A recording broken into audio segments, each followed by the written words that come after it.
Hello everyone, कैसे हैं आप सब। मैं हूं सुनील और आप देख रहे हैं कौंसल मैथ्स। दोस्तों, आज के इस वीडियो में हम शुरू करेंगे सी टेट 10 जनवरी 2022 के प्रीवियस ईयर क्वेश्चन पेपर को। और इस वीडियो में हम सीडीपी के 30 महत्वपूर्ण प्रश्नों को लेंगे। तो चलिए देखते हैं क्वेश्चन नंबर 1। तो क्वेश्चन नंबर 1 है हमारे पास, बाल विकास के क्षेत्र में मस्तिष्क नमनीयता संप्रत्यय क्या सुझाता है। तो ऑप्शन है हमारे पास, बाल्यावस्था और किशोरावस्था की पूरी अवस्था संज्ञानात्मक विकास के लिए संवेदनशील अवस्था है, या विकास सभी बालकों में एक समान दर से होता है, केवल आनुवंशिकता विकास को प्रभावित करती है, वातावरण नहीं, या क्षेत्र में विकास दूसरे क्षेत्र के विकास को प्रभावित नहीं करता है। तो दोस्तों, ऑप्शन नंबर ए इसमें हमारा करेक्ट आंसर हो जाएगा। बाल्यावस्था और किशोरावस्था की पूरी अवस्था क्या है? संज्ञानात्मक विकास के लिए संवेदनशील अवस्था है। ऑप्शन नंबर ए इसमें हमारा करेक्ट आंसर है। अगला प्रश्न है हमारे पास, किसी व्यक्ति की आनुवंशिकता से संबंधित कारक और वातावरणीय परिवेश से संबंधित स्रोत बताना है। ठीक है, तो ऑप्शन है हमारे पास, संबंधित स्रोत का विकास पर कोई प्रभाव नहीं होता, या एक जटिल तरीके की पारस्परिकता द्वारा विकास को रूप देते हैं, या कभी पारस्परिकता नहीं करते और ना ही विकास को प्रभावित करते हैं, विकास पर बहुत ही कम प्रभाव डालते हैं। तो दोस्तों, ऑप्शन नंबर बी इसमें हमारा करेक्ट आंसर हो जाएगा। एक जटिल तरीके की पारस्परिकता द्वारा विकास को रूप देते हैं। अगला प्रश्न है हमारे पास, एक बालक अपने प्रारंभिक सामाजिकरण का पाठ डैश से प्राप्त करता है। तो ऑप्शन है हमारे पास, विद्यालय, मीडिया, माता पिता या अखबारों। तो दोस्तों, ऑप्शन नंबर सी इसमें हमारा करेक्ट आंसर हो जाएगा, माता पिता। अगला प्रश्न है हमारे पास, जीन पियाजे के संज्ञानात्मक विकास के सिद्धांत के अनुसार निम्न में से किस चरण पर बच्चे वस्तुओं को वर्णित करने के लिए संकेतों का इस्तेमाल करने लगते हैं। तो ऑप्शन है हमारे पास, संवेदी, गत्यात्मक, पूर्व संक्रियात्मक, मूर्त संक्रियात्मक या औपचारिक संक्रियात्मक। तो दोस्तों, ऑप्शन नंबर बी इसमें हमारा करेक्ट आंसर हो जाएगा, पूर्व संक्रियात्मक। ठीक है, पूर्व संक्रियात्मक चरण के दौरान बच्चे क्या करते हैं? वस्तुओं, लोगों या घटनाओं का प्रतिनिधित्व करते हैं। ठीक है, और शब्दों को और इशारों को क्या उनका उपयोग करते हैं, शब्दों का और इशारों का उपयोग करते हैं। ठीक है, तो इशारे और शब्द करने की क्या क्षमता विकसित हो जाती है। तो इसलिए हमारा ऑप्शन नंबर बी इसमें हमारा करेक्ट आंसर हो जाएगा। अगला प्रश्न है हमारे पास, जीन पियाजे के अनुसार मस्तिष्क में ज्ञान की व्यवस्थित संरचनाएं क्या कहलाती हैं।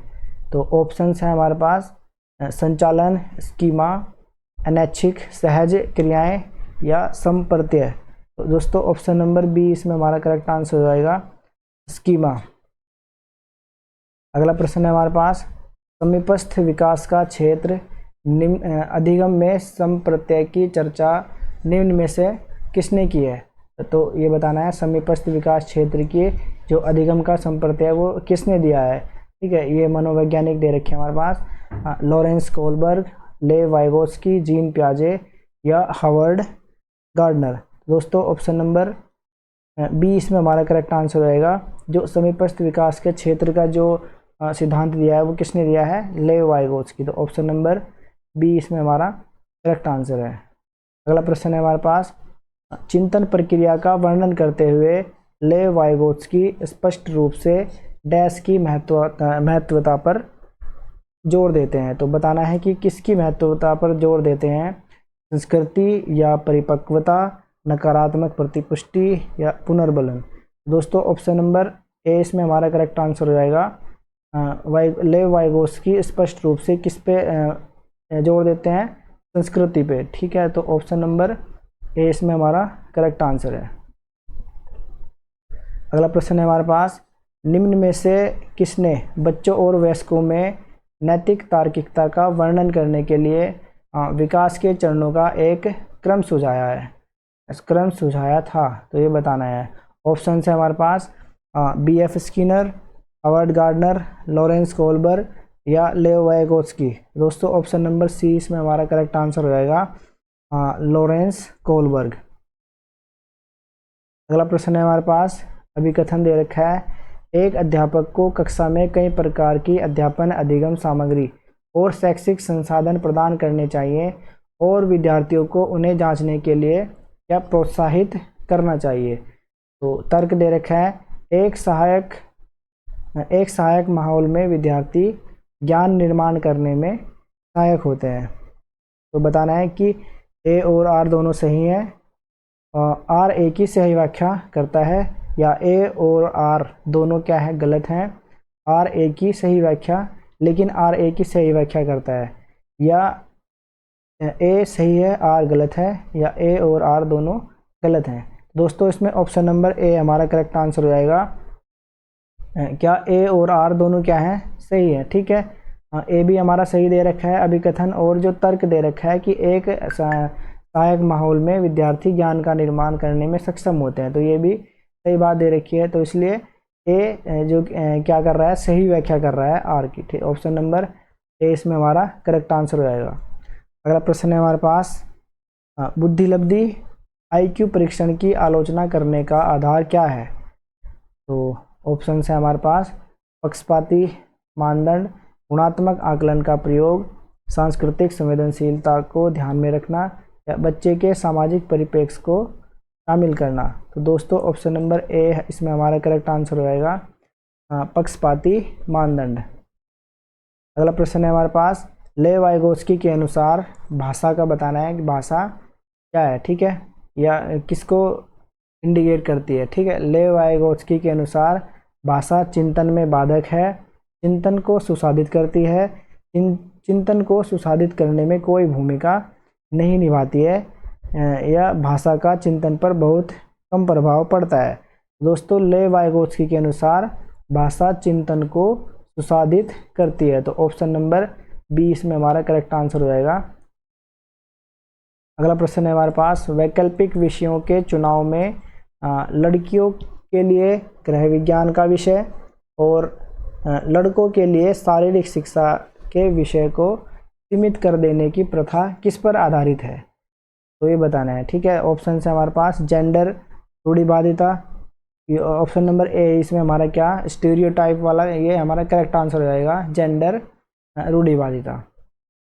अगला प्रश्न है हमारे पास, कक्षा में विविधता अध्यापन अधिगम प्रक्रिया में सहायक है। तो ऑप्शन है हमारे पास, समस्या, संसाधन, रुकावट, या बाधा। दोस्तों ऑप्शन नंबर बी इसमें हमारा करेक्ट आंसर हो जाएगा, कक्षा में विविधता अध्यापन अधिगम प्रक्रिया में क्या है, संसाधन है। तो ऑप्शन नंबर बी इसमें हमारा करेक्ट आंसर हो जाएगा। निम्न में से किस प्रकार का मूल्यांकन विद्यार्थियों के लिए अधिगम का रूप बन जाता है। तो किस प्रकार का मूल्यांकन अधिगम का रूप बन जाता है, ये बताना है। ऑप्शन है हमारे पास, सत्र के अंत में अध्यापक द्वारा किया गया मूल्यांकन, या सत्र से पहले विशिष्ट शिक्षक द्वारा किया गया मूल्यांकन, या विद्यार्थी द्वारा किया गया स्वमूल्यांकन, या मानकीकृत परीक्षणों द्वारा किया गया मूल्यांकन। तो दोस्तों इसमें ऑप्शन नंबर सी हमारा करेक्ट आंसर हो जाएगा, ऐसा मूल्यांकन जो विद्यार्थियों द्वारा स्वयं किया गया हो। ठीक है, विद्यार्थी द्वारा किया गया स्वयं मूल्यांकन, तो ऑप्शन नंबर सी इसमें हमारा करेक्ट आंसर हो जाएगा। अगला प्रश्न है हमारे पास, अभिकथन दे रखा है। ठीक है, किसी नए संप्रत्यय को सीखने के समय अध्यापिका द्वारा विद्यार्थियों को सवाल पूछने और अपने संदेहों को स्पष्ट करने के लिए प्रोत्साहित किया जाना चाहिए। तो सवाल पूछना समालोचनात्मक चिंतन के विकास में बाधा पैदा करता है। तो इनमें से सही विकल्प बताना है, सही विकल्प बताइए। तो सही विकल्प देखिए दोस्तों, जो स्टेटमेंट है हमारा अभिकथन है वो तो हमारा सही दे रखा है। ठीक है, लेकिन जो ये दे रखा है ना हमारा तर्क आर, ये कह रहे हैं कि सवाल पूछना समालोचनात्मक चिंतन के विकास में बाधा, तो ये बाधा हमारा नेगेटिव वर्ड दे दिया उन्होंने। ठीक है, तो ये हमारा गलत हो जाएगा, तो ए सही है और आर गलत है, तो ऑप्शन नंबर सी इसमें हमारा करेक्ट आंसर हो जाएगा।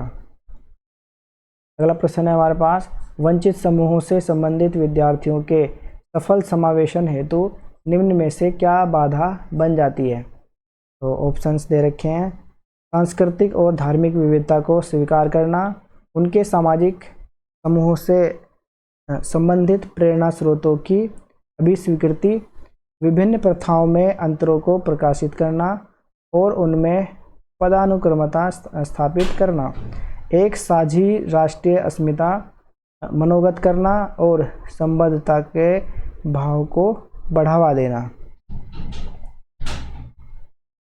तो दोस्तों ऑप्शन नंबर सी इसमें हमारा क्या करेक्ट आंसर हो जाएगा कि विभिन्न प्रथाओं में अंतरों को प्रकाशित करना और उनमें पदानुक्रमता स्थापित करना। ठीक है, बाधा की बात पूछ रहे हैं, वंचित समूहों से संबंधित विद्यार्थियों में सफल समावेशन में इनमें से क्या कौन सी बाधा होगी? ठीक है, तो ऑप्शन नंबर सी इसमें हमारा करेक्ट आंसर होगा विभिन्न प्रथाओं में अंतरों को प्रकाशित करना। जो प्रथाएं चलती आ रही हैं उसमें हमें अंतर नहीं करना है, उनको प्रकाशित नहीं करना है और उनमें पदानुक्रम स्थापित नहीं करना है। ठीक है, डिफरेंस नहीं करना है तो बाधा बन जाता है, तो इसलिए ऑप्शन नंबर सी हमारा करेक्ट आंसर हो जाएगा। अगला प्रश्न है हमारे पास, अधिगम कठिनाई महसूस करने वाले सभी छात्र अपनी शैक्षिक विशेषताओं में एक जैसे होते हैं या सभी छात्रों को विशिष्ट विद्यालय में पढ़ाना चाहिए? तो ये तो हमारे गलत ऑप्शंस हो जाएंगे। छात्र हमेशा अधिगम कठिनाई महसूस करने वाले छात्र हमेशा अति क्रियाशील होते हैं, ये भी हमारा गलत ऑप्शन हो जाएगा। और छात्र अपनी शैक्षिक क्षमताओं और चुनौतियों में अलग अलग हो सकते हैं, तो यही हमारा करेक्ट आंसर हो जाएगा। जो अधिगम कठिनाई महसूस करने वाले छात्र होते हैं वो अपनी शैक्षिक क्षमताओं और चुनौतियों में क्या अलग अलग हो सकते हैं, तो ऑप्शन नंबर डी इसमें हमारा करेक्ट आंसर है।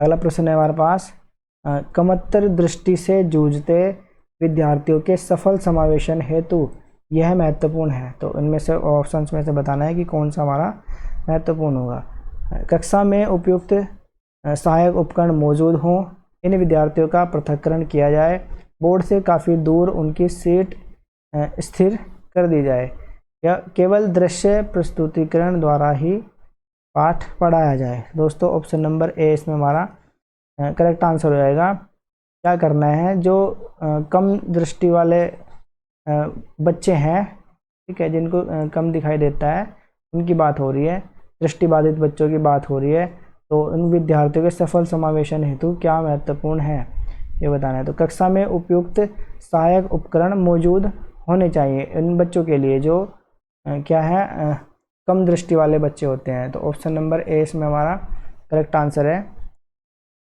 अगला प्रश्न है हमारे पास, अवधान न्यूनता अतिक्रियाशीलता विकार ADHD से जूझते हैं ना विद्यार्थियों के बारे में निम्न में से क्या सही है? तो सही वाला बताना है। 4 ऑप्शंस दे रखे हैं। वे आवेगशीलता के निरंतर स्वरूप दर्शाते हैं, वे काफ़ी देर तक निर्धारित सीट पर बैठ सकते हैं, उनमें सभी को सुनने की अति सहनशीलता होती है, वे अपनी क्रियाओं को व्यवस्थित रूप से करते हैं। दोस्तों ऑप्शन नंबर ए इसमें हमारा करेक्ट आंसर हो जाएगा। वे आवेगशीलता के निरंतर स्वरूप को क्या दर्शाते हैं। अगला प्रश्न है हमारे पास, निम्न में से कौन सी युक्ति प्रतिभाशाली छात्रों की ज़रूरतों को पूरा करने की एक प्रभावी रणनीति है? तो ऑप्शन है हमारे पास, जानकारी को समझने हेतु अतिरिक्त समय देना, बहुत आसान और सरल सवाल पूछना या स्वचयनित उच्च क्रम चिंतन कार्य सौंपना या उनसे सफलता की निम्न उम्मीद रखना। तो दोस्तों ऑप्शन नंबर सी इसमें हमारा करेक्ट आंसर रहेगा। स्वचयनित की बात हो रही है, स्वचयनित उच्च क्रम चिंतन कार्य सौंपना, तो ऑप्शन नंबर सी इसमें हमारा करेक्ट आंसर हो जाएगा। अगला प्रश्न है हमारे पास, गैर जन्मजात अधिगम जैसे कि बांसुरी बजाना, शतरंज खेलना सीखने के लिए तो इनमें किस तरह के बाह्य निर्देशन और आंतरिक प्रेरणा की ज़रूरत होती है? या किसी भी तरह के बाह्य निर्देशन या अभिप्रेरणा की ज़रूरत नहीं होती, या बाह्य निर्देशन की ज़रूरत होती है लेकिन किसी तरह की अभिप्रेरणा की ज़रूरत नहीं होती। किसी भी स्रोत से बाह्य निर्देशन की कोई ज़रूरत नहीं होती। दोस्तों ऑप्शन नंबर ए इसमें हमारा करेक्ट है। इसी तरह के बाह्य निर्देशन और आंतरिक अभिप्रेरणा की ज़रूरत होती है। अगर कोई भी बच्चा है या कोई भी व्यक्ति है क्या बांसुरी बजाना और शतरंज खेलना सीखने चाहता है, तो उसे क्या एक तो बाह्य निर्देशन की ज़रूरत होगी और एक आंतरिक प्रेरणा की, मतलब इंटरनली मोटिवेटेड होना चाहिए व्यक्ति को, तभी वो क्या बांसुरी बजाना सीख सकता है। ठीक है, तो ऑप्शन नंबर पहले वाला इसमें ए हमारा क्या करेक्ट आंसर है। अगला प्रश्न है हमारे पास, छात्र सर्वाधिक बेहतर तरीके से किस प्रकार सीखते हैं? केवल पाठ्य पुस्तकों द्वारा, केवल अध्यापक द्वारा कहे शब्दों को दोहराकर, अपने आस पड़ोस से, पारस्परिकता द्वारा, निष्क्रिय नकल द्वारा। निष्क्रिय नेगेटिव वर्ड दे रखा है, ये भी नेगेटिव वर्ड दे रखे हैं दोनों, केवल केवल सीमित कर रखा है। ऑप्शन नंबर सी इसमें हमारा करेक्ट आंसर हो जाएगा। कौन सा सबसे बेहतर तरीका होगा? अपने आस पड़ोस से पारस्परिकता द्वारा क्या होगा, मतलब लर्निंग करते हैं। ठीक है, छात्र सर्वाधिक इस तरीके से सीखते हैं, अपने आस पड़ोस से पारस्परिकता द्वारा सीखते हैं। तो ऑप्शन नंबर सी इसमें हमारा करेक्ट आंसर है। अगला प्रश्न है हमारे पास, प्रबल रूप से डैश शिक्षा शास्त्र छात्रों द्वारा ज्ञान के डैश में सहायक है। तो इनमें से बताना है, बाल केंद्रित, सृजन, अध्यापक केंद्रित नहीं होना चाहिए, बाल केंद्रित होना है लेकिन केवल केवल दे रखा है, ये भी नेगेटिव हो जाएगा, अध्यापक केंद्रित नहीं होना चाहिए। तो ऑप्शन नंबर ए इसमें हमारा करेक्ट आंसर हो जाएगा। प्रबल रूप से क्या बाल केंद्रित शिक्षा शास्त्र है ना, शिक्षा शास्त्र कैसा होना चाहिए? बाल केंद्रित होना चाहिए, तो इसलिए ये तो हमारा करेक्ट है। और छात्रों द्वारा ज्ञान के सृजन में सहायक होना चाहिए, तो दूसरा ऑप्शन हमारा आएगा सृजन। तो ऑप्शन नंबर ए इसमें हमारा करेक्ट आंसर हो जाएगा। अगला प्रश्न है हमारे पास, निम्न में से कौन सा प्रकार छात्रों की अधिगम प्रक्रिया में संलग्नता में बाधक बन जाता है? तो ऑप्शंस दे रखे हैं। ऑप्शन है हमारे पास, छात्रों के जीवन से आधारित कार्य देना। छात्रों की बाधक की बात हो रही है, आप ये वाला मत लगा देना कि छात्रों के जीवन से आधारित, क्योंकि बाधक वाला पूछ रखा है। ठीक है, तो क्या है, छात्रों की रुचि आधारित कार्य देना या ऐसे कार्य देना जो छात्रों के लिए बहुत आसान है, तो यही बाधक हो जाएगा। ठीक है, ऐसे कार्य नहीं देना है, मतलब नेगेटिव वाला ऑप्शन पूछ रखा था, तो ऑप्शन नंबर सी इसमें हमारा करेक्ट आंसर हो जाएगा। अगला प्रश्न है हमारे पास, अधिगम किस प्रकार का होना चाहिए? तो ऑप्शन है हमारे पास, अर्थपूर्ण और संदर्भित, असंदर्भित और अर्थहीन, अर्थपूर्ण और असंदर्भित, संदर्भित और अर्थहीन। ठीक है, ये हमारा नेगेटिव दे रखा है, असंदर्भित नेगेटिव है, असंदर्भित नेगेटिव है, तो ऑप्शन नंबर सी हमारा करेक्ट आंसर हो जाएगा, अर्थपूर्ण और संदर्भित। तो अधिगम किस प्रकार का होना चाहिए? अर्थपूर्ण और संदर्भित। अगला प्रश्न है हमारे पास, हालांकि समस्या समाधान प्रक्रिया में अक्सर हम चरणों पर फेरबदल करते हैं, फिर भी औसतन रूप से समस्या समाधान प्रक्रिया का पहला चरण डैश होता है। तो इनमें से बताना है, उपयुक्त हल ढूंढना, समस्या का प्रस्तुतिकरण, समस्या की पहचान। तो ऑप्शन नंबर सी इसमें हमारा करेक्ट आंसर हो जाएगा। समस्या समाधान प्रक्रिया का पहला चरण क्या होता है? समस्या की प्रक्रिया। तो ऑप्शन नंबर सी इसमें हमारा करेक्ट आंसर है। अगला प्रश्न है हमारे पास, औपचारिक शिक्षा में प्रवेश करने से पूर्व ही बच्चे अपने आस पड़ोस के बारे में, जैसे कि उन वस्तुओं और घटनाओं के बारे में जिससे वे समागम करते हैं, एक संपन्न समझ विकसित कर लेते हैं। एक अध्यापिका को उनकी इस तरह की समझ को क्या करना चाहिए? पूरी तरह नकार देना चाहिए या मानकीकृत पाठ्यक्रम से बदल देने का प्रयास करना चाहिए? उनके ज्ञान को अग्रसर करने के लिए महत्वपूर्ण समझना चाहिए, अधिगम के लिए दोषपूर्ण और महत्वहीन बनाना चाहिए? तो दोस्तों ऑप्शन नंबर सी इसमें हमारा करेक्ट आंसर हो जाएगा। उनके ज्ञान को अग्रसर करने के लिए क्या महत्वपूर्ण समझना चाहिए? ऑप्शन नंबर सी इसमें हमारा करेक्ट आंसर है। अगला प्रश्न है हमारे पास, अभिकथन दे रखा है, विद्यालयों को अधिगम में संवेगात्मक पहलू को विद्यालयों को अधिगम के संवेगात्मक पहलू को अनदेखा कर देना चाहिए। संवेग और संज्ञान एक दूसरे से संबंधित नहीं है। तो देखिए अभिकथन भी हमारा क्या गलत दे रखा है, और संवेग और ज्ञान एक दूसरे से संबंधित नहीं है, ये भी हमारा निगेटिव वाला दे रखा है। जबकि क्या है, संवेग और ज्ञान एक दूसरे से संबंधित होते हैं, तो ये भी निगेटिव है, गलत है। और विद्यालयों को अधिगम में संवेगात्मक अनदेखा नहीं करना है, किसी भी चीज़ को, संवेगात्मक पहलू को तो बिल्कुल भी अनदेखा नहीं करना है। तो दोनों ही गलत हैं, तो ए और आर दोनों क्या है, गलत है। ऑप्शन नंबर डी इसमें हमारा करेक्ट आंसर हो जाएगा। अगला प्रश्न है हमारे पास, शिक्षा का उद्देश्य छात्रों को डैश के लिए प्रेरित करना होता है। तो ऑप्शन है हमारे पास, प्रतिस्पर्धा के लिए, कंठस्थ, स्मरण करने के लिए, स्मरण नहीं करना है, प्रतिस्पर्धा नहीं करानी है बच्चों में, स्वतंत्र चिंतन, निष्क्रिय ज्ञान का ये भी नहीं होगा, ठीक है, निष्क्रिय नेगेटिव वर्ड मिल रहा है। तो क्या होगा हमारा, ऑप्शन नंबर सी हमारा करेक्ट आंसर हो जाएगा, स्वतंत्र चिंतन। शिक्षा के उद्देश्य छात्रों को स्वतंत्र चिंतन के लिए प्रेरित करना होता है, तो यहाँ पे कौन सा आएगा, ऑप्शन नंबर 3। तो ये वाला हमारा इसमें करेक्ट आंसर हो जाएगा। अगला प्रश्न है हमारे पास, अधिगम को सुसाधित किस प्रकार किया जा सकता है, तो ये बताना है। ऑप्शन है हमारे पास, योग्यता के सत्व दृष्टिकोण को बढ़ावा देकर, या कार्य के उद्देश्यों को छात्रों से साझा ना करके, ये भी नेगेटिव हो जाएगा। प्रतिस्पर्धा, ये भी नेगेटिव हो जाएगा, छात्रों में प्रतिस्पर्धा नहीं बढ़ानी है, ठीक है। चिंतन परिवर्तन के मौके प्रदान करके, तो मौके देने हैं बच्चों को, जितने ज़्यादा आप सीखने के मौके देंगे उतना जल्दी क्या बच्चे अधिगम को सुसाधित कर पाएंगे। तो ऑप्शन नंबर 4 इसमें हमारा करेक्ट आंसर हो जाएगा, चिंतन परिवर्तन के मौके प्रदान करके।